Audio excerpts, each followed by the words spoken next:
ನಮಸ್ತೆ, ನಾನು ನಿಮ್ಮ Akshita. Welcome to family vlogs. ಇವತ್ತಿನ ವಿಡಿಯೋದಲ್ಲಿ ನಮ್ಮ ಆರುಷಿದ್ದು ಫುಲ್ ಡೇ ಫುಡ್ ರೂಟೀನ್ ಅನ್ನು ನಿಮ್ಮ ಜೊತೆ ನಾನು ಶೇರ್ ಮಾಡ್ತಾ ಇದ್ದೇನೆ. ನಮ್ಮ ಆರುಷ್ಗೆ ಇವಾಗ 3+ ಇಯರ್ಸ್. ಈ ಒಂದು ಫುಡ್ ರೂಟೀನ್ ಅನ್ನ ನೀವು ನಿಮ್ಮ ಮಗು 3 ವರ್ಷ ಅಥವಾ ಅದಕ್ಕಿಂತ ಮೇಲೆ ಇದ್ರೆ ಇದನ್ನ ನೀವು ಒಂದು ಚೆಕ್ ಮಾಡಬಹುದು. ತುಂಬಾನೇ ಯೂಸ್ಫುಲ್ ಆಗಿರ್ತದೆ. ಅಂಡ್ ನಾವು ಹೇಗೆ ದಿನಕ್ಕೊಂದು ಅಥವಾ 2 ವೆರೈಟೀಸ್ ಕಾಳುಗಳನ್ನ ನಮ್ಮ ಡಯಟ್ ಅಲ್ಲಿ ಇನ್ಕ್ಲೂಡ್ ಮಾಡ್ತೇವೆ, ಅದೇ ತರ ಮಕ್ಕಳಿಗೆ ಕೂಡ ಕೊಟ್ರೆ ಒಳ್ಳೇದು. ಸೊ ನಾನಿವತ್ತು ಬಿಳಿ ಬಟಾಣಿ ಬರುತ್ತಲ್ವಾ, ಅದನ್ನ ಬೇಯೋದಕ್ಕೆ ಇಟ್ಟಿದ್ದೇನೆ. ರಾತ್ರಿ ಸೋಕ್ ಮಾಡಿಟ್ಟಿದ್ದೆ ಅದನ್ನ. ಹಾಗೆ ನಾವಿವಾಗ ಹಾಲನ್ನ ಡೈರಿಯಿಂದ ತರ್ತೇವೆ, ಅಂದ್ರೆ ಸೊಸೈಟಿ ಇರ್ತದಲ್ವಾ, ಅಲ್ಲಿಂದ ಹಾಲು ತರ್ತೇವೆ. ಸೊ ಅದು ತಂದ ಮೇಲೆ ಅದನ್ನ ಇಲ್ಲಿ ನಾನು ಬಿಸಿ ಮಾಡ್ಲಿಕ್ಕೆ 2 ಪಾತ್ರೆಗೆ ಹಾಕ್ತಿದ್ದೇನೆ. 2 ಪಾತ್ರೆ ಯಾಕಂದ್ರೆ ಒಂದು ನಾವು ಕುಡಿಲಿಕ್ಕೆ ಯೂಸ್ ಮಾಡ್ತೇವೆ, ಇನ್ನೊಂದು ಮೊಸರು ಮಾಡೋದಕ್ಕೆ. ಬೆಳಗಿನ ತಿಂಡಿಗೆ ಇವತ್ತು ನಾನು ಕಪ್ಪ ರೊಟ್ಟಿ ಮಾಡ್ತಾ ಇದ್ದೇನೆ. ಕಪ್ಪ ರೊಟ್ಟಿಗೆ ಮೇಯ್ನ್ ಆಗಿ ಸ್ವಲ್ಪ ಅನ್ನ ಮತ್ತೆ ಸ್ವಲ್ಪ ತೆಂಗಿನಕಾಯಿ ತುರಿ ಬೇಕಾಗ್ತದೆ. ಮತ್ತೆ ನಾರ್ಮಲ್ ದೋಸೆ ರೈಸ್ ಅನ್ನ ಸೋಕ್ ಮಾಡಿ ಇಟ್ಟು ಬೆಳಗ್ಗೆ ಗ್ರೈಂಡ್ ಮಾಡೋದಷ್ಟೇ. ತೆಂಗಿನಕಾಯಿ ತುರಿ ನಾವು ಮಿತಿಯಲ್ಲಿ ಬಳಸಿದ್ರೆ ತುಂಬಾ ಬೆನಿಫಿಟ್ಸ್ ಇರುತ್ತೆ ನಮ್ಮ ಆರೋಗ್ಯಕ್ಕೆ. ಹಾಗೆ ಫರ್ಮೆಂಟೆಡ್ ರೈಸ್ ಕೂಡ ಅಷ್ಟೇ, ಪ್ರೋಬಯೋಟಿಕ್ ನಮ್ಗೆ ಸಿಗ್ತದೆ ನಮ್ಮ ದೇಹಕ್ಕೆ. ಸೊ ಫರ್ಮೆಂಟೆಡ್ ರೈಸ್ ಯೂಸ್ ಮಾಡಿದ್ರೆ ಅದೊಂದು ಪ್ಲಸ್ ಪಾಯಿಂಟ್. ಹಾಗೆ ಗ್ರೈಂಡ್ ಮಾಡಿ ಆದ್ಮೇಲೆ ಅದಕ್ಕೆ ಸ್ವಲ್ಪ ಉಪ್ಪು ಹಾಕಿ ಬೇಕಾದಷ್ಟು ಕನ್ಸಿಸ್ಟೆನ್ಸಿ ಚೆಕ್ ಮಾಡ್ಕೊಂಡು ಬೇಕಾದಷ್ಟು ನೀರು ಹಾಕೊಂಡು ಇದನ್ನ ರೆಡಿ ಮಾಡಿ ಮತ್ತೆ ನಾವು ದೋಸೆ ಮಾಡಿದ್ರೆ ಆಯಿತು. ಚಿಕ್ಕ ವಯಸ್ಸಲ್ಲೇ ನಾವು ಮಕ್ಕಳಿಗೆ ಸ್ಟೀಮ್ಡ್ ವೆಜಿಟೇಬಲ್ ಅಥವಾ ಏನಾದ್ರೂ ಕಾಳುಗಳನ್ನ ಬೇಯಿಸಿ ಕೊಡುವಂತಹ ಅಭ್ಯಾಸ ಮಾಡಿದ್ರೆ ಅವರಿಗೆ ಅದೇ ಒಂದು ಟೇಸ್ಟ್ ಹಿಡ್ದಿರುತ್ತೆ. ಅಂದ್ರೆ ಎಷ್ಟು ದೊಡ್ಡವರಾದ್ಮೇಲೆ ಕೂಡ ಅದನ್ನ ತಿನ್ನೋದಕ್ಕೆ ಇಷ್ಟಪಡ್ತಾರೆ. ಸೊ ಆರುಷ್ಗೆ ಕೂಡ ಆ ತರ ತಿನ್ನೋದಕ್ಕೆ ತುಂಬಾ ಇಷ್ಟ ಆಗುತ್ತೆ. ಸೊ ನಾನೇನಾದ್ರೂ ಒಂದು ಕಾಳುಗಳನ್ನ ಬೇಯಿಸಿದ್ರೆ 1-2 ಸ್ಪೂನ್ ಆಗುವಷ್ಟು ಅವನಿಗೆ ತೆಗ್ದಿಡ್ತೇನೆ. ಅದಕ್ಕೆ ನಾನು ಜಸ್ಟ್ ಉಪ್ಪು ಹಾಕಿರ್ತೇನೆ ಅಷ್ಟೇ. ಅದನ್ನ 1-2 ಸ್ಪೂನ್ ತೆಗ್ದಿಟ್ರೆ ಅವನು ಬೆಳಗಿನ ತಿಂಡಿ ಜೊತೆಗೆ ತಿಂತಾನೆ. ಅಂಡ್ ಇನ್ನೊಂದು ಏನಂದ್ರೆ, ನಾವು ಹೇಗೆ ಒಂದು ಡಯಟ್ ಅನ್ನ ಫಾಲೋ ಮಾಡಿರ್ತೇವೆ, ಇಷ್ಟು ನಾವು ವಿಟಮಿನ್ ಇನ್ಕ್ಲೂಡ್ ಮಾಡಬೇಕು, ಪ್ರೋಟೀನ್ ಇನ್ಕ್ಲೂಡ್ ಮಾಡಬೇಕು, ಕಾರ್ಬ್ಸ್ ಇನ್ಕ್ಲೂಡ್ ಮಾಡಬೇಕು, ಆ ತರ ನಾವು ಹೇಗೆ ಯೋಚನೆ ಮಾಡಿರ್ತೇವೆ, ಅದೇ ತರದ್ದು ಡಯಟ್ ಅನ್ನ ಮಕ್ಕಳ ಏಜಿನ ಪ್ರಕಾರ ನಾವು ಕೊಟ್ರೆ ತುಂಬಾ ಒಳ್ಳೇದು. ಅಂದ್ರೆ ಅವರ ಏಜಿಗೆ ತಕ್ಕಂತೆ ಎಷ್ಟು ನಾವು ಏನನ್ನ ಇನ್ಕ್ಲೂಡ್ ಮಾಡಬೇಕು ಅಷ್ಟು ನಾವು ಇನ್ಕ್ಲೂಡ್ ಮಾಡಬೇಕು. ಈ ದೋಸೆ ತುಂಬಾ ಸಾಫ್ಟ್ ಆಗಿ ಬರುತ್ತೆ, ತುಂಬಾನೇ ಚೆನ್ನಾಗಿ ಬರುತ್ತೆ. ಯಾಕಂದ್ರೆ ನಾವು ಅದಕ್ಕೆ ಫರ್ಮೆಂಟೆಡ್ ರೈಸ್ ಹಾಕಿರೋದ್ರಿಂದ ದೋಸೆ ಫುಲ್ ಸಾಫ್ಟ್ ಆಗಿ ಬರುತ್ತೆ. ಮಕ್ಕಳಿಗೆ ಕೂಡ ತುಂಬಾ ಇಷ್ಟ ಆಗುತ್ತೆ ತಿನ್ನೋದಕ್ಕೆ. ಹಾಗೆ ನಾನಿಲ್ಲಿ ಪ್ಯಾರಲಲ್ ಆಗಿ ಬಟಾಣಿ ಪಲ್ಯ ಮಾಡ್ತಾ ಇದ್ದೇನೆ ಈ ದೋಸೆ ತಿನ್ನೋದಕ್ಕೆ. ಅದೇ ಪಲ್ಯವನ್ನ ಆರುಷ್ಗೆ ಕೂಡ ನಾನು ಕೊಡ್ತೇನೆ. ಹಾಗೆ ಯೋಚನೆ ಮಾಡಿ ಇಲ್ಲಿ ತಯಾರು ಮಾಡ್ತಿರೋದು. ನಮ್ಮ ಆರುಷ್ ಎದ್ಮೇಲೆ ಒಂದು ಬ್ರಷ್ ಎಲ್ಲ ಆದ್ಮೇಲೆ ಬೆಳಗ್ಗೆ ಸೋಕ್ ಮಾಡಿ ಇಟ್ಟಿರುವಂತಹ ಡ್ರೈ ಫ್ರೂಟ್ಸ್ ಅನ್ನ ಕೊಡ್ತಿದ್ದೇನೆ. ಆಕ್ಚುಲಿ ಅವನಿಗೆ ಮಾತ್ರ ಅಲ್ಲ, ನಾವೆಲ್ಲರೂ ಮನೆಯಲ್ಲಿ ಬೆಳಗ್ಗೆ ಸೋಕ್ ಮಾಡಿರುವಂತಹ ಡ್ರೈ ಫ್ರೂಟ್ಸ್ ಅನ್ನ ತಿಂತೇವೆ. ಸೊ ಅವನಿಗೆ ಎಷ್ಟು ಬೇಕು ಅಷ್ಟು ಒಂದು ಲೆಕ್ಕ ಇದೆ. ಏನು ಬಾದಾಮ್ 2 ತಿನ್ಬೇಕು, 3 ಪಿಸ್ತಾ ತಿನ್ಬೇಕು, ಆತರ ದ್ರಾಕ್ಷಿ 5 ತಿನ್ಬೇಕು, ಆತರ ಎಲ್ಲ ಲೆಕ್ಕ ಇದೆ. ಅವನಿಗೆ ಗೊತ್ತಿರುತ್ತೆ ಯಾವ್ದನ್ನ ಎಷ್ಟು ತಗೊಳ್ಬೇಕು ಅಂತ ಹೇಳಿ. ಅವನೇ ಕೌಂಟ್ ಮಾಡಿ ತಗೊಳ್ತಾನೆ. ಮತ್ತೆ ಎಕ್ಸ್ಟ್ರಾ ಏನಿದೆ ಅದನ್ನ ನಮ್ಗೆ ಹಿಂದೆ ಕೊಡ್ತಾನೆ. ಅದು ಚಿಕ್ಕ ವಯಸ್ಸಿಂದಲೇ ಅಭ್ಯಾಸ ಮಾಡಿದ್ರೆ ತುಂಬಾ ಒಳ್ಳೇದು. ಓಕೆ, ಇದು ಹೆಲ್ದಿ ಅಂತ ಹೇಳಿ ಒಂದೊಂದಷ್ಟು 10-15 ತಿನ್ನೋದು ಕೂಡ ರಾಂಗ್ ಆಗತ್ತೆ. ಅಥವಾ ಇದು ನನಗೆ ತುಂಬಾ ಇಷ್ಟ ಅಂತ ಹೇಳಿ ಕೂಡ ಜಾಸ್ತಿ ತಿನ್ನೋದು ರಾಂಗ್ ಆಗತ್ತೆ. ಸೊ ಆ ಒಂದು ನಾವು ವಿಷಯವನ್ನ ಮಕ್ಕಳಿಗೆ ಚಿಕ್ಕ ವಯಸ್ಸಲ್ಲೇ ಹೇಳಿ ಕೊಡ್ಬೇಕು. ಅಂದ್ರೆ ಅವರು 2 ತಿನ್ಬೇಕಂದ್ರೆ ಆ 2ರಲ್ಲೇ ಅವರು ಸ್ಯಾಟಿಸ್ಫೈ ಆಗ್ಬೇಕು. ಅಂಡ್ ಇಲ್ಲಿ ನಾನು ಬಟಾಣಿ ಪಲ್ಯ ಮಾಡೋದಕ್ಕೆ 1-2 ಸ್ಪೂನ್ ಆಗುವಷ್ಟು ತೆಂಗಿನಕಾಯಿ ತುರಿ ಮತ್ತೆ ಸ್ವಲ್ಪ ಹುರಿದಂತಹ ಶೇಂಗಾ, ಅದಕ್ಕೆ ನಾನಿಲ್ಲಿ ಸಾಂಬಾರ್ ಪುಡಿ ಹಾಕ್ತಾ ಇದ್ದೇನೆ. ಇದು ಸಾಂಬಾರ್ ಪುಡಿ ನಾನೇ ಮನೆಯಲ್ಲಿ ತಯಾರು ಮಾಡಿರೋದು. ಹಾಗೆ 4-5 ಬೆಳ್ಳುಳ್ಳಿ ಕಾಳನ್ನ ಹಾಕಿ ಪೇಸ್ಟ್ ಗ್ರೈಂಡ್ ಮಾಡ್ಕೊಂಡಿದ್ದೇನೆ. ನಾನು ಒಗ್ಗರಣೆ ಹಾಕಿ ಈರುಳ್ಳಿ ಮತ್ತೆ ಟೊಮ್ಯಾಟೊ ಬೇಯಿಸ್ಕೊಂಡು ಅದಕ್ಕೀಗ ಗ್ರೈಂಡ್ ಮಾಡ್ಕೊಂಡಿರುವಂತಹ ಮಸಾಲೆ ಹಾಕಿ ಚೆನ್ನಾಗಿ ಕುದಿಸ್ಕೊಳ್ತಾ ಇದ್ದೇನೆ. ಆಕ್ಚುಲಿ ಅದು ಕುದಿಯೋದಕ್ಕಿಂತ ಮೊದಲೇ ನಮ್ಮ ಆರುಷ್ಗೆ ಹಸಿವು ಶುರುವಾಗಿದೆ, ನನಗೆ ತಿಂಡಿ ಬೇಕು ಅಂತ ಕೇಳ್ತಿದ್ದ. ಸೊ ನಾನು ಅವನಿಗೆ ಒಂದು ದೋಸೆ ಹಾಗೆ ಬಟಾಣಿ ಏನ್ ತೆಗ್ದಿಟ್ಟಿದ್ದೆ ಅದಕ್ಕೆ ಕಟ್ ಮಾಡಿರುವಂತಹ ಈರುಳ್ಳಿ ಮತ್ತು ಸ್ವಲ್ಪ ಟೊಮ್ಯಾಟೊ ಹಾಕಿ, ಬೇಕಾದ್ರೆ ನಾವು ಸ್ವಲ್ಪ ಪೆಪ್ಪರ್ ಪುಡಿ ಕೂಡ ಇಲ್ಲಿ ಹಾಕಬಹುದು, ಅಥವಾ ಲೆಮನ್ ಜ್ಯೂಸ್ ಹಾಕಬಹುದು, ಅಥವಾ ಏನಾದ್ರು ಸೋಕ್ ಮಾಡಿರುವಂತಹ ಚಿಯಾ ಸೀಡ್ಸ್ ಇದೆ ಅದನ್ನ ಹಾಕಬಹುದು. ಬಟ್ ನಾನಿವತ್ತೇನು ಜಾಸ್ತಿ ಹಾಕೋದಕ್ಕೆ ಹೋಗ್ಲಿಲ್ಲ, ಯಾಕಂದ್ರೆ ತುಂಬಾ ಕೆಲಸ ಇತ್ತು ಬೆಳಗ್ಗೆ. ಸೊ ಪ್ಲೇನ್ ಟೊಮ್ಯಾಟೊ, ಆನಿಯನ್ ಮತ್ತೆ ಬಟಾಣಿ ಅಷ್ಟೇ ಹಾಕಿ ಅವನಿಗೆ ಕೊಡ್ತಾ ಇದ್ದೇನೆ. ಆ ಮಸಾಲೆ ಏನು ಕುದ್ದಿದಿತ್ತು, ಹಾಗೆ ಆ ಮಸಾಲೆದು 1-2 ಸ್ಪೂನ್ ಹಾಕಿ ಕೊಟ್ಟೆ. ಹಾಗೆ ಒಂದು ಪಾರ್ಟಿಷನ್ ಅಲ್ಲಿ ಹಾಲು ಹಾಕಿ ಕೊಟ್ಟಿದ್ದೇನೆ. ಈ ದೋಸೆ ಹಾಲಲ್ಲಿ ತಿನ್ನೋದಕ್ಕೆ ತುಂಬಾ ಟೇಸ್ಟಿ ಆಗಿರುತ್ತೆ, ಯಾಕಂದ್ರೆ ಆ ತೆಂಗಿನಕಾಯಿ ತುರಿ ಹಾಕಿರೋದ್ರಿಂದ ಆ ಫ್ಲೇವರ್ ತುಂಬಾ ಚೆನ್ನಾಗಾಗತ್ತೆ ಹಾಲಿನ ಜೊತೆಗೆ ಸೇರಿದಾಗ. ನನಗೆ ಕೂಡ ಕಪ್ಪ ರೊಟ್ಟಿಯನ್ನ ಟು ಬಿ ಹಾನೆಸ್ಟ್ ಹಾಲಲ್ಲಿ ತಿನ್ನೋದಕ್ಕೆ ತುಂಬಾ ಇಷ್ಟ. ಸೊ ಆರುಷ್ಗೆ ಕೂಡ ಕೆಲವೊಂದು ತಿಂಡಿಯನ್ನ ಹಾಲಲ್ಲಿ ತಿನ್ನೋದಕ್ಕೆ ಕೊಡ್ತೇವೆ, ಅದು ಟೇಸ್ಟ್ ತುಂಬಾ ಚೆನ್ನಾಗಿರ್ತದೆ ಅಂಡ್ ಆ ಫ್ಲೇವರ್ ಕೂಡ ಮಕ್ಕಳಿಗೆ ಡಿಫ್ರೆಂಟ್ ಆಗಿ ಸಿಗೋದ್ರಿಂದ ಇಷ್ಟಪಟ್ಟು ತಿಂತಾರೆ. ಯಾವಾಗ್ಲೂ ಒಂದೇ ತರ ಪಲ್ಯ, ಚಟ್ನಿ, ಸಾರು, ಸಾಂಬಾರ್ ಅಂತ ಹೇಳೋದಕ್ಕಿಂತ ಸ್ವಲ್ಪ ಡಿಫ್ರೆಂಟ್ ಆಗಿದ್ರೆ ಕೂಡ ಒಳ್ಳೇದಲ್ವಾ ಅಂತ ಹೇಳಿ. ಸೊ ಇದು ನಮ್ಮ ಆರುಷಿದ್ದು ಬೆಳಗ್ಗಿನ ತಿಂಡಿ. ಬೆಳಗಿನ ತಿಂಡಿ ತಿನ್ನುವಾಗ ಮಕ್ಕಳಿಗೆ ಕಲರ್ಫುಲ್ ಆಗಿ ಕೊಟ್ರೆ ತುಂಬಾ ಇಷ್ಟ ಆಗುತ್ತೆ ಅಂಡ್ ಅವ್ರದ್ದು ಮೂಡ್ ಕೂಡ ತುಂಬಾ ಖುಷಿಯಾಗಿರ್ತದೆ. ಅವನ್ ಸ್ವಲ್ಪ ಈ ಡ್ರೈ ರೋಸ್ಟ್ ಮಾಡಿರುವಂತಹ ಶೇಂಗಾ ಬೇಕು ಅಂತ ಕೇಳಿದ. ಸೊ ಅದನ್ನ ಸ್ವಲ್ಪ ತಗೊಂಡು ಹೋಗಿ ಹಾಕಿದೆ. ಯಾಕಂದ್ರೆ ಆ ಸಲಾಡ್ ಅವನಿಗೆ ತುಂಬಾ ಪ್ಲೇನ್ ಆಗಿ ಕಾಣಿತು ಅನ್ಸುತ್ತೆ. ನಾನು ಸಲಾಡ್ಗೆ ಫ್ಲಾಕ್ ಸೀಡ್ಸ್, ಚಿಯಾ ಸೀಡ್ಸ್ ಅಥವಾ ಎಳ್ಳು ಅಥವಾ ಏನಾದ್ರೂ ಡ್ರೆಸ್ಸಿಂಗ್ ಆ ತರ ಎಲ್ಲ ಹಾಕಿರ್ತೇನೆ. ಬಟ್ ಇವತ್ತು ತುಂಬಾ ಪ್ಲೇನ್ ಆಗಿ ಕಾಣ್ತಿತ್ತು ಅವನಿಗೆ. ಸೊ ಏನಾದ್ರೂ ಹಾಕಿ, ಕಡ್ಲೆ ಹಾಕಿ, ಶೇಂಗಾ ಹಾಕಿ ಎಲ್ಲ ಕೇಳ್ತಿದ್ದ. ಅದಕ್ಕೋಸ್ಕರ ಅವ್ನು ಕೇಳಿದ ಅಂತ ಹೇಳಿ ಒಂದ್ 4 ಶೇಂಗಾ ಕೊಂಡೋಗಿ ಹಾಕಿದೆ. ಅವನದನ್ನ ತಿಂತಾನೆ. ಅಂಡ್ ಈ ತರ ಏನಾದ್ರೂ ದೋಸೆ ಮಾಡಿದಾಗ ಅವನಿಗೆ ಸಲಾಡ್ಗಿಂತ ಜಾಸ್ತಿ ಇಷ್ಟ ಆಗೋದು ದೋಸೆ. ಸೊ ಅದನ್ನ ಫಸ್ಟ್ ಗೆ ಫಿನಿಶ್ ಮಾಡ್ತಾನೆ. ಅಂಡ್ ಸಾಂಬಾರ್ ಅಥವಾ ಹಾಲು ಒಟ್ಟಿಗೆ ಕೊಟ್ಟಾಗ ಅವನಿಗೆ ಏನು ಇಷ್ಟ ಆಗುತ್ತೆ ಅದನ್ನ ಅವ್ನು ಚೂಸ್ ಮಾಡ್ತಾನೆ. ಅದನ್ನ ನಾನು ಅವನಿಗೆ 100% ಫ್ರೀ ಆಗಿ ಅವನ ಚಾಯ್ಸಿಗೆ ಬಿಟ್ಟಿರ್ತೇನೆ. ಅವನಿಗೆ ಹೇಗ್ ಬೇಕು ಹಾಗೆ ತಿನ್ನೋದಕ್ಕೆ. ಅಂಡ್ ಅವನಿಗೆ ತಿಂಡಿ ಕೊಟ್ಟಾದ್ಮೇಲೆ ನಾನು ನನ್ನ ಪಲ್ಯ ಏನು ಕಂಟಿನ್ಯೂ ಮಾಡಬೇಕು ಅದನ್ನ ಮಾಡ್ತಾ ಇದ್ದೇನೆ. ಹಾಗೆ ನನ್ನ ಅಡುಗೆ ಕೆಲಸ ಏನಿರುತ್ತೆ ಅದನ್ನ ನಾನು ಮಾಡ್ಕೊಳ್ತೇನೆ. ನಾನೇನು ಹೋಗಿ ಅವನಿಗೆ ತಿನ್ಸ್ಬೇಕು ಅಂತ ಇಲ್ಲ. ಅವನಿಗೆ ಬೇಕಾದಷ್ಟು ಅವನು ತಿಂದು ಪ್ಲೇಟ್ ಅನ್ನ ಖಾಲಿ ಮಾಡಿರ್ತಾನೆ. ಸ್ವಲ್ಪ ಅಲ್ಲಿ ಇಲ್ಲಿ ಮೆಸ್ಸಿ ಆಗಿರುತ್ತೆ. That is 100% okay for me. And next ಬಂದು ಮಧ್ಯಾಹ್ನಕ್ಕೆ ಮತ್ತೆ ರಾತ್ರಿಗೆ ಏನು ಬೇಕು ಪಲ್ಯ ಅದನ್ನ ಬೆಳಗ್ಗೆನೆ ಆಲ್ಮೋಸ್ಟ್ ಎಲ್ಲ ತಯಾರು ಮಾಡಿ ಇಟ್ಟಿರ್ತೇನೆ. ಯಾಕಂದ್ರೆ ನನಗೆ ಸಂಜೆ ಟೈಮಿಗೆ ಜಾಸ್ತಿ ಟೈಮ್ ಸಿಗೋದಿಲ್ಲ. ನಾನು ಬೇರೆ ಮಕ್ಕಳಿಗೆ ಟ್ಯೂಷನ್ ಕ್ಲಾಸ್ ಮಾಡೋದ್ರಿಂದ ನನಗೆ ಸ್ವಲ್ಪ ಅದಕ್ಕೆ ಟೈಮ್ ಜಾಸ್ತಿ ಹೋಗುತ್ತೆ ಸಂಜೆ ಟೈಮಲ್ಲಿ. ಸೊ ಅಡುಗೆ ಜಾಸ್ತಿಯಾಗಿ ಬೆಳಗ್ಗೆನೆ ಆಗಿರ್ತದೆ. ಆರುಷ್ ತಿಂಡಿ ಆದ್ಮೇಲೆ ಬಂದು ನನ್ಗೆ ಏನಾದ್ರೂ ಸ್ವಲ್ಪ ಹೆಲ್ಪ್ ಮಾಡ್ತಾನೆ. ಇದು ಪ್ರತಿದಿನ ಅಂತ ಅಲ್ಲ, ಬಟ್ ಅವನಿಗೆ ಇಂಟ್ರೆಸ್ಟ್ ಇರುವಾಗ ಅವನ ಕೆಲ್ಸಕ್ಕೆ ಹೆಲ್ಪ್ ಮಾಡೋದಕ್ಕೆ ಅಂತ ಬಂದಾಗ ನಾನು ಅದನ್ನ 100% ಅಕ್ಸೆಪ್ಟ್ ಮಾಡ್ತೇನೆ. ಅವನಿಗೆ ಅವನ ಲೆವೆಲ್ಗೆ ಏನ್ ಕೆಲಸ ಮಾಡ್ಲಿಕ್ಕೆ ಆಗ್ತದೆ ಅದನ್ನ ಅವನು ಮಾಡಿ ಕೊಡ್ತಾನೆ. ಇಲ್ಲಿ ನಾನು ಕೆಲವು ಪಾತ್ರೆಗಳನ್ನ ತೊಳ್ದಿಟ್ಟಿದ್ದೆ, ಅದನ್ನ ಒರೆಸಿ ಅವನು ಅರೇಂಜ್ ಮಾಡಿ ಇಡ್ತಾನೆ. ಕೆಲವೊಂದು ಅವನಿಗೆ ಎಲ್ಲಿ ಅರೇಂಜ್ ಮಾಡಿ ಇಡೋದಂತ ಗೊತ್ತಾಗ್ಲಿಲ್ಲ ಅಂದ್ರೆ ನನ್ನ ಹತ್ರ ಕೊಡ್ತಾನೆ. ಇನ್ನು ಮಧ್ಯಾಹ್ನದ ಊಟಕ್ಕೆ ಸ್ವಲ್ಪ ಹೆಸರು ಬೇಳೆ ಹಾಕಿ ಮತ್ತೆ ಹೀರೆಕಾಯಿ ಹಾಕಿ ಸಾಂಬಾರ್ ತರ ಮಾಡ್ಬೇಕು. ಸೊ ಆ ಹೆಸರು ಬೇಳೆಯನ್ನ ನಾನಲ್ಲಿ ಸೋಕ್ ಮಾಡಿ ಇಡ್ತಾ ಇದ್ದೇನೆ. ಈ ತರಕಾರಿ ಎಲ್ಲವನ್ನ ನನ್ನ ಪಪ್ಪ ಕಟ್ ಮಾಡಿ ಕೊಟ್ಟಿದ್ದು. ಸೊ ಇದು ಒಂದು ನನಗೆ ಪ್ಲಸ್ ಪಾಯಿಂಟ್. ಎಲ್ಲ ತರಕಾರಿಗಳನ್ನ ಅವರೇ ಕಟ್ ಮಾಡಿ ಕೊಡ್ತಾರೆ. ಇಲ್ಲಿ ನಾನು ಒಂದು ಕಡೆ ಮಧ್ಯಾಹ್ನಕ್ಕೆ ಬೇಕಾಗುವಂತಹ ಹೆಸರು ಬೇಳೆ ಹಾಕಿ ಪಲ್ಯ ಮಾಡೋದಕ್ಕೆ ಹೆಸರು ಬೇಳೆಯನ್ನ ಬೇಯೋದಕ್ಕೆ ಇಟ್ಟಿದ್ದೇನೆ. ಹಾಗೆ ಇನ್ನೊಂದು ಕಡೆ ಪಂಪ್ಕಿನ್ ಅನ್ನ ಪಲ್ಯ ಮಾಡ್ಲಿಕ್ಕೆ ರೆಡಿ ಮಾಡ್ತಾ ಇದ್ದೇನೆ. ಇದು ರಾತ್ರಿ ಊಟಕ್ಕೆ. ನಾನು ಒಗ್ಗರಣೆ ಅದು ಇದು ಏನು ಹಾಕೋದಿಲ್ಲ, ಪ್ಲೇನ್ ಆಗಿ ಕುಕ್ ಮಾಡ್ತೇನೆ. ಅಪರೂಪಕ್ಕೊಮ್ಮೆ ಹಾಕ್ತೇನೆ, ಹಾಕೋದೇ ಇಲ್ಲ ಅಂತ ಅಲ್ಲ, ಬಟ್ ಡೈಲಿ ಆಯಿಲ್ ಯೂಸ್ ಮಾಡೋದು ಸ್ವಲ್ಪ ಕಡಿಮೆ ಮಾಡಿದಾನೆ. ಸ್ವಲ್ಪ ಅಲ್ಲ, ತುಂಬಾನೇ. ನಾನು ಏನ್ ಮಾಡ್ತೇನೆ, ಈರುಳ್ಳಿ ಟೊಮೆಟೊ ಒಟ್ಟಿಗೆ ಪಂಪ್ಕಿನ್ ಹಾಕಿ ಬೇಯೋದಕ್ಕೆ ಇಡ್ತಾ ಇದ್ದೇನೆ.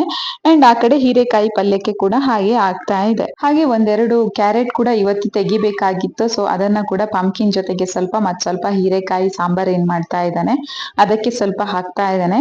ಹಾಗೆ ಪಂಪ್ಕಿನ್ ಇದ್ದು ಒಂದ್ 4-5 ಪೀಸ್ ಮತ್ತೆ ಅದನ್ನ ಹೀರೆಕಾಯಿ ಸಾಂಬಾರಿಗೆ ಹಾಕ್ತಾ ಇದ್ದಾನೆ. ಫ್ಲೇವರ್ ಮತ್ತೆ ಟೆಕ್ಸ್ಚರ್ ತುಂಬಾ ಚೆನ್ನಾಗಿ ಬರ್ತದೆ. ಪಂಪ್ಕಿನ್ಗೆ ಸ್ವಲ್ಪ ನೀರ್ ಹಾಕಿ ಒಂದು ಹಸಿಮೆಣಸಿನಕಾಯಿ ಬೇಯೋದಕ್ಕೆ ಇಟ್ಟಿದ್ದೇನೆ. ಆ ಕಡೆಯಿಂದ ಹೀರೆಕಾಯಿ ಕೂಡ ಬೇಯ್ತಾ ಇದೆ. ಅದಕ್ಕೆ ಒಂದು ಮಸಾಲೆ ಗ್ರೈಂಡ್ ಮಾಡಿ ಹಾಕ್ಬೇಕು.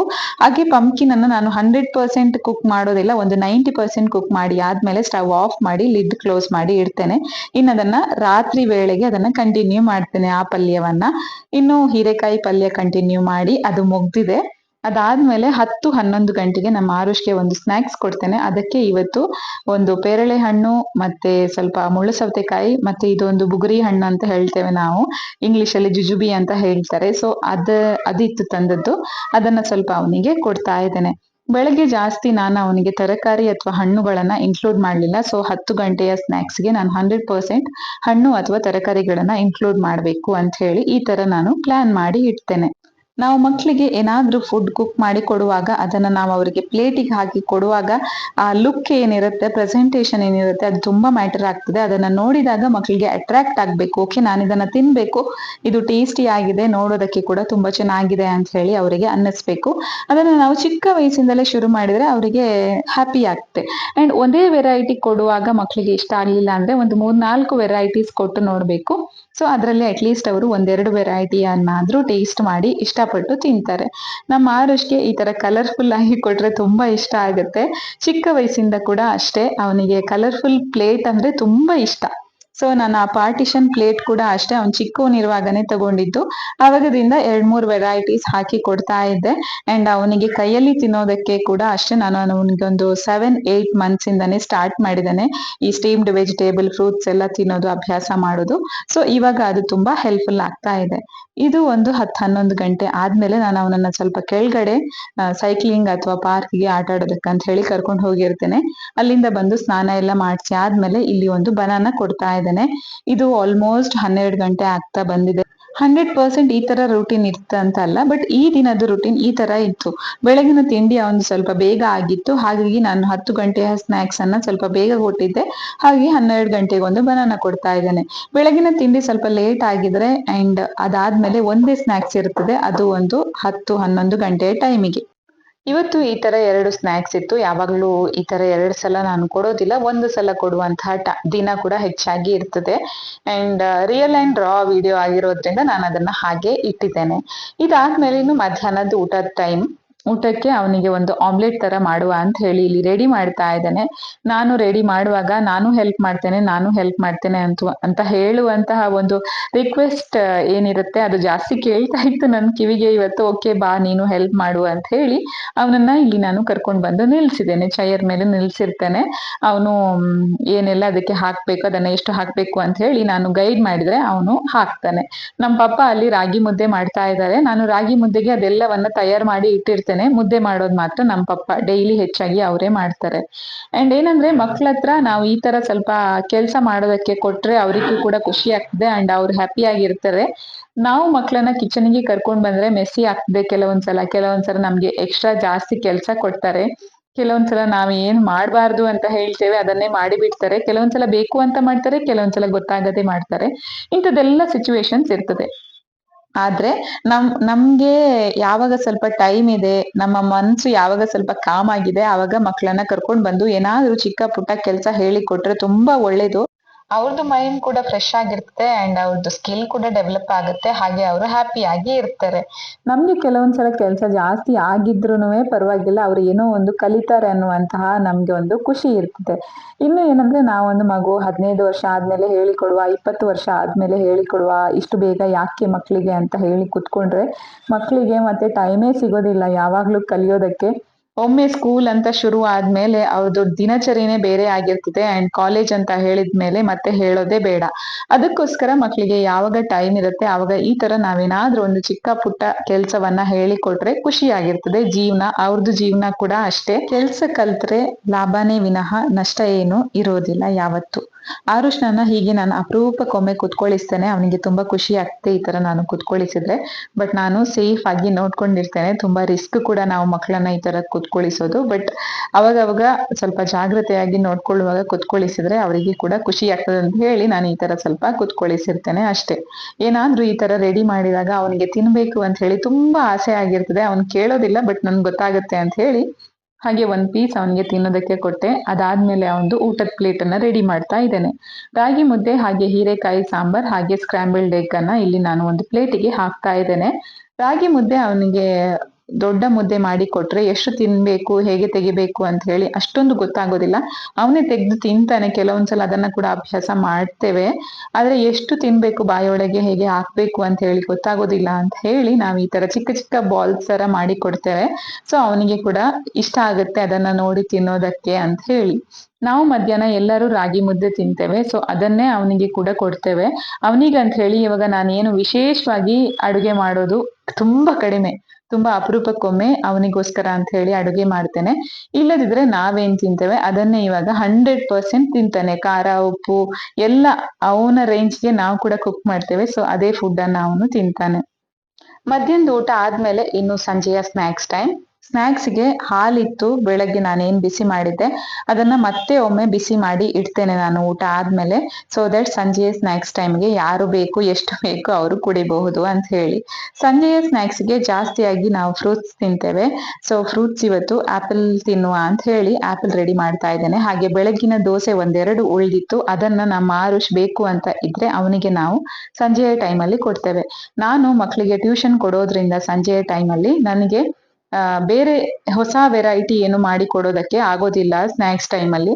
ಸೊ ಬೆಳಗ್ಗಿನ ತಿಂಡಿ ಏನಿರುತ್ತೆ ಅದನ್ನ ನಾನು ಬೆಳಗ್ಗೆ ಮಾಡಿದ್ದು ಇಡ್ತೇನೆ, ಅಥವಾ ಮಧ್ಯಾಹ್ನ ಊಟ ಆದ್ಮೇಲೆ ಒಂದೆರಡು ದೋಸೆ ಎಲ್ಲ ಮಾಡಿ ಒಂದು ಬಾಕ್ಸಿಗೆ ಹಾಕಿ ಇಟ್ಟಿರ್ತೇನೆ. ಸೊ ನಮ್ಮ ಪಪ್ಪ ಆರುಷ್ ಎದ್ಮೇಲೆ ಅವನಿಗೆ ಅದನ್ನ ತಿನ್ನೋದಕ್ಕೆ ಕೊಡ್ತಾರೆ. ಪಪ್ಪ ಕೊಡ್ಲಿಲ್ಲ ಆದ್ರೂ ಪರವಾಗಿಲ್ಲ, ಅವನ ಎದ್ದ ಮೇಲೆ ನಾನೇ ಅವನನ್ನ ಟೇಬಲ್ ಅಲ್ಲಿ ಕೂರಿಸಿ ತಿಂಡಿ ಕೊಟ್ರೆ ಅವನ ಆರಾಮಾಗಿ ಕುತ್ಕೊಂಡು ತಿಂತಾನೆ. ಅವನು ನಿದ್ದೆ ಆಗಿ ತಿಂಡಿ ಆಗಿ ನಂದು ಟ್ಯೂಷನ್ ಕ್ಲಾಸ್ ಎಲ್ಲ ಮುಗ್ದು ರಾತ್ರಿ ಊಟದ ಟೈಮ್ ಬೆಳಗ್ಗೆ ಬೇಯಿಸಿಟ್ಟಿರುವಂತಹ ಪಂಪ್ಕಿನ್ಗೆ ಒಂದೂವರೆ ಸ್ಪೂನ್ ಆಗುವಷ್ಟು ತೆಂಗಿನಕಾಯಿ ತುರಿ ಹಾಕಿ ಕಂಪ್ಲೀಟ್ ಆಗಿ ಕುಕ್ ಮಾಡ್ಕೊಳ್ತೇನೆ. ಅಲ್ಲಿಗೆ ಪಲ್ಯ ರೆಡಿ ಆಗ್ತದೆ. ರಾತ್ರಿ ಊಟಕ್ಕೆ ನಾವು ಹೆಚ್ಚಾಗಿ ಅನ್ನ ತಿಂತೇವೆ. ಟೈಮ್ ಸಿಕ್ಕಾಗ ಚಪಾತಿ ಮಾಡ್ತೇನೆ, ಕೆಲವೊಂದ್ಸಲ ಏನಾದ್ರೂ ಇಡ್ಲಿ ದೋಸೆ ಕೂಡ ಮಾಡ್ತೇನೆ. ರೈಸ್ ನಾವು ಹೆಚ್ಚಾಗಿ ಬ್ರೌನ್ ರೈಸ್ ತಿಂತೇವೆ. ಅದಕ್ಕೆ ಸ್ವಲ್ಪ ಪಂಪ್ಕಿನ್ ಪಲ್ಯ ಹಾಕಿ ಅದ್ರ ಜೊತೆಗೆ ಮನೆಯಲ್ಲಿ ಮಾಡಿರುವಂತಹ ಏನಾದ್ರೂ ಪುಡಿ ಇದ್ರೆ ಅದನ್ನ ಹಾಕೊಂಡು ಸ್ವಲ್ಪ ತುಪ್ಪ ಬೇಕಾದ್ರೆ ಹಾಕೊಂಡು ಊಟ ಮಾಡ್ತೇವೆ. ಇವತ್ತು ನಾನು ಕರಿಬೇವಿನ ಸೊಪ್ಪಿನ ಪುಡಿಯನ್ನ ಹಾಕೊಂಡಿದ್ದೇನೆ.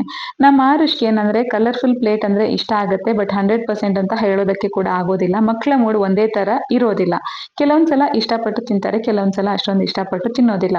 ಇವತ್ತು ನೋಡಿದ್ರೆ ನಿಮ್ಗೆ ಗೊತ್ತಾಗಬಹುದು ನಮ್ಮ ಆರುಷ್ಗೆ ಇವತ್ತಿನ ಪ್ಲೇಟ್ ಅಷ್ಟೊಂದು ಇಷ್ಟ ಆಗ್ತಾ ಇಲ್ಲ. ಬಟ್ ನಾನು ಆದ್ರೂನುವೆ ಅವನು ತಿನ್ಬೇಕು ಅಂತ ಹೇಳಿ ಏನಾದ್ರೂ ಡ್ರಾಮಾ ಮಾಡಿ ಅವನ ಜೊತೆ ನಾನು ಕೂಡ ಕೂತ್ಕೊಂಡು ಊಟ ಮಾಡ್ತಾ ಇದ್ದೇನೆ. ವಿಶೇಷ ಏನಂದ್ರೆ ಮಕ್ಕಳು ಏನಾದ್ರೂ ಸ್ವಲ್ಪ ಡಿಲೇ ಮಾಡಿದ್ರೆ ನಾವು ಹಾಕಿ ಕೊಟ್ಟಂತಹ ಫುಡ್ ಅನ್ನ ತಿನ್ನೋದಕ್ಕೆ, ಅವಾಗ ನಾವು ಅಮ್ಮಂದ್ರೆ ಏನ್ ಮಾಡ್ತೇವೆ, ಒಂದು 10 ಜನರಲ್ಲಿ ಹೇಳ್ತೇವೆ ಅವನು ಆ ತರಕಾರಿ ತಿನ್ನೋದೇ ಇಲ್ಲ, ಆ ಪಲ್ಯ ಅವನು ತಿನ್ನೋದೇ ಇಲ್ಲ, ಆ ತರ ನಾವು ಹೇಳ್ತೇವೆ. ಅದು ದೊಡ್ಡ ತಪ್ಪು. ನಾವು ಮಕ್ಕಳು ತಿನ್ಲಿಲ್ಲ ಅಂದ್ರೂ ಪರವಾಗಿಲ್ಲ, ಅದೇ ಪಲ್ಯವನ್ನ ಒಂದ್ ಸ್ವಲ್ಪ ದಿನ ಆದ್ಮೇಲೆ ಮತ್ತೆ ಮಾಡಿ ಕೊಡ್ಬೇಕು. ಅವರಿಗೆ ಯಾವತ್ತಾದ್ರೂ ಒಂದಿನ ನಿಜವಾಗಿಯೂ ಇಷ್ಟ ಆಗೇ ಆಗ್ತದೆ. ಸೊ ನಾನು ಫಾಲೋ ಮಾಡುವಂತಹ ಟಿಪ್ ಇದೇ ಒಂದು, ಏನಂದ್ರೆ ನಾನು ಅವ್ನು ತಿನ್ನೋದಿಲ್ಲ ಅಂತ ಹೇಳಿ ಅದನ್ನ ಕಂಪ್ಲೀಟ್ ಆಗಿ ಸ್ಟಾಪ್ ಮಾಡೋದಿಲ್ಲ, ಹಾಗೆ ಯಾರ ಹತ್ರನೂ ಹೇಳೋದಕ್ಕೆ ಕೂಡ ಹೋಗೋದಿಲ್ಲ. ಇಷ್ಟೇ ಈ ವ್ಲಾಗ್ ಅನ್ನ ನಾನು ಇಲ್ಲಿಗೆ ಏನ್ ಮಾಡ್ತಾ ಇದ್ದೇನೆ. Thank you for watching. ಚೆನ್ನಾಗಿದೆ. ಮತ್ತೆ ಯಾಕೆ ಸ್ಲೋ ಊಟ ಮಾಡೋದು? ನಾನು ಕಲಿಸಿದ ಸ್ಲೋ ಊಟ ಮಾಡಲಿಕ್ಕೆ. ಆದರೆ ನಾನಲ್ಲಿ ನೀನು ನಿನ್ನ ಹತ್ರ ಹಾಗೆ ಕೈಯಲ್ಲಿ ಇಟ್ಕೊಂಡು ಆಟ ಆಡ್ಕೊಂಡು ಊಟ ಮಾಡಲಿಕ್ಕೆ ಹೇಳಲಿಲ್ಲ. ಕೈಯಲ್ಲಿ ಇಟ್ಕೊಂಡೆಲ್ಲ ಆಟ ಆಡಬಾರ್ದು ಊಟ ಮಾಡುವಾಗ. ಸುಮ್ಮನೆ ಊಟ ಮಾಡಬೇಕು, ಬಾಯಿಗೆ ತಾಗಿಸ್ಬೇಡಿ. ಅದರಲ್ಲೆಲ್ಲ ಡಸ್ಟ್ ಇರ್ತದೆ, ಅದು ಬಾಯಿಗೆ ಹೋಗ್ತದೆ.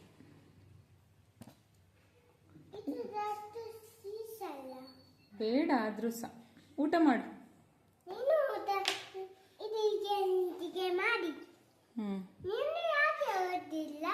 ಊಟ ಮಾಡ್ತೇನೆ ನಾನು ಸಹ. ಮಾಡಿ ಅದು ಊಟ ಮಾಡಿ ಒಂದು. ರೈಸ್ ಖಾಲಿ ಆಯ್ತು ನಂದಿನ್, ಪಂಪ್ಕಿನ್ ಮಾತ್ರ ಇರೋದು. ನೀನು ಊಟ ಮಾಡು. ಮೆಲ್ಲ ಕೆಳಗೆ ಬಿಡಬಾರ್ದು.